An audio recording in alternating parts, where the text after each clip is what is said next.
শুকনো শাকনা একটা মানুষ, অর্ধেকটা পৃথিবী শাসন করেছেন। ওমর এতটাই রাগ, এতটাই মেজাজ তার করা ছিল। তাফসীরকাররা বলেন যে রাস্তা দিয়ে ওমর হেঁটে যেত, ওই রাস্তা দিয়ে 40 দিন শয়তান যাওয়ার সাহস পাইতো না। বলি সুবহানাল্লাহ, এতটাই রাগ ছিল ওমরের।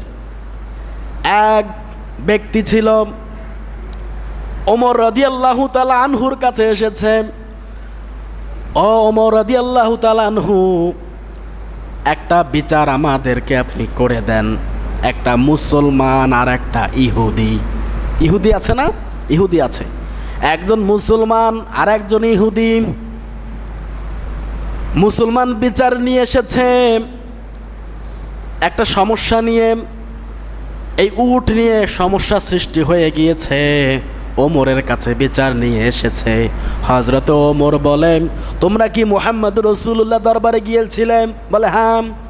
মুসলমান ব্যক্তি বলছে, মুহাম্মদ রাসূলুল্লাহ বিচার করে দিয়েছে, আমার পক্ষে রায় দিলেন না, আমি তার জন্য তোমার কাছে আসলাম।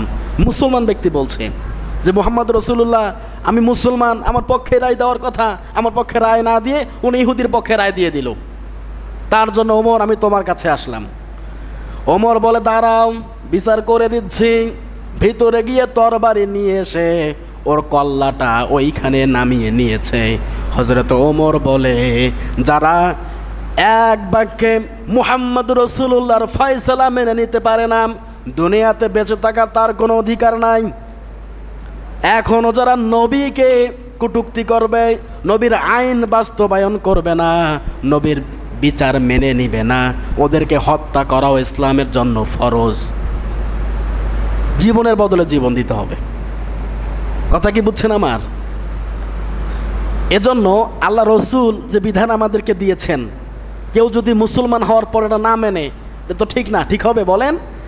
আল্লাহ রসুল রায় দিয়েছেন সত্য রায়, যেটা সত্যি তিনি সেটাই বলেছেন, আর মুসলমানের এটা পছন্দ হয় নাই, রায় চলে গেছে ইহুদির পক্ষে, এজন্য সে মানতে নারাজ। এরকম করা যাবে বলেন? সম্মানিত হাজিরিন, আজকে জুমাতুল বিদা। কি বিদা বলেন?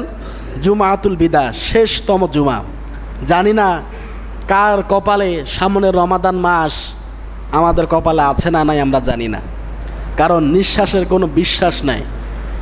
আছে, বড়র পর ছোট আসে, তারপর তার ছোট আসে, এরকম করে ধারাবাহিকভাবে পরিবারের মধ্যে সদস্যরা জন্ম নেয়, মানুষ জন্ম নেয়, কিন্তু যাওয়ার কোনো সিরিয়াল নাই। আল্লাহ পাক রব্বুল আলামিন কার রিজিক যে তুলে নিয়েছেন আমরা কেউ বলতে পারবো না। দেখবেন ঈদের দিনও মানুষ মরে যায়, আছে না নাই এরকম বলেন?